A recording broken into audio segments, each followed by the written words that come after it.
Pendidikan pada dasarnya bertujuan untuk mengembangkan karakter dan kompetensi murid. 3 komponen penting dalam pendidikan meliputi kurikulum, pembelajaran, dan asesmen. Asesmen diperlukan untuk menilai efektivitas pembelajaran dan ketercapaian kurikulum.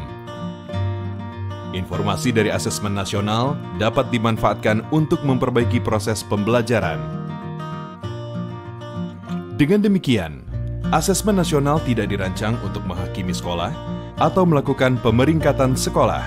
Informasi yang diperoleh digunakan untuk perbaikan kualitas belajar mengajar yang pada gilirannya akan meningkatkan hasil belajar murid. Asesmen nasional dilaksanakan dengan menggunakan 3 instrumen, yaitu Asesmen Kompetensi Minimum atau AKM, Literasi, Numerasi, Survei Karakter, dan Survei Lingkungan Belajar. Komponen asesmen kompetensi minimum terdiri dari literasi membaca dan numerasi. Literasi membaca adalah kemampuan untuk memahami, menggunakan, mengevaluasi, merefleksikan berbagai jenis teks untuk menyelesaikan masalah dan mengembangkan kapasitas individu sebagai warga Indonesia dan warga dunia agar dapat berkontribusi secara produktif di masyarakat. Numerasi merupakan kemampuan berpikir menggunakan konsep, prosedur, fakta, dan alat matematika untuk menyelesaikan masalah sehari-hari pada berbagai jenis konteks yang relevan untuk individu sebagai warga negara Indonesia dan dunia. Instrumen kedua, survei karakter, dikerjakan oleh murid untuk mendapatkan informasi hasil belajar sosial emosional.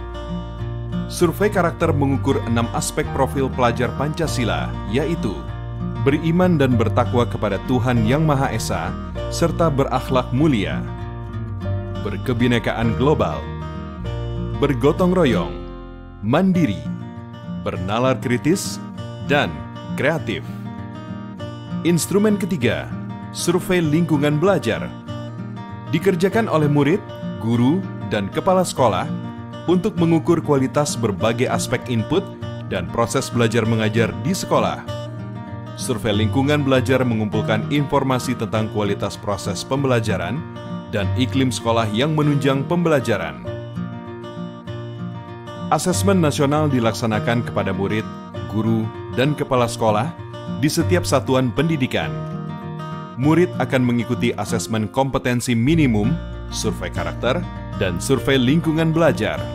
Sementara guru dan kepala sekolah hanya mengikuti survei lingkungan belajar. Responden murid akan dipilih secara acak dengan jumlah maksimal 30 murid SD atau MI, 45 murid SMP atau MTS, dan 45 murid SMA, SMK atau MA. Sementara responden paket A, B, dan C adalah semua warga belajar yang mendaftarkan ujian kesetaraan pada masing-masing paket, yaitu ujian kesetaraan paket A untuk kelas 6, paket B untuk kelas 9, dan paket C untuk kelas 12. Dengan melaksanakan asesmen nasional, mari kita tingkatkan mutu pendidikan di Indonesia.